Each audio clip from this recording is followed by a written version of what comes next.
63 menos 27.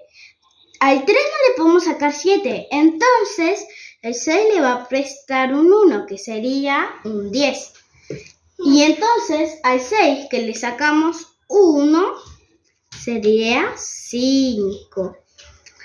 Y ahora 13 menos 7 sería. Entonces ponemos 7 hasta llegar al 13. 8, 9, 10, 11, 12, 13, 6. Y ahora 5 menos 2. Al 5 le sacamos 2, da 3. Entonces sería 3. El 5 salió horrible, digo el 6. Pero el resultado es 36. Lo pondremos acá. Y ahí quedó.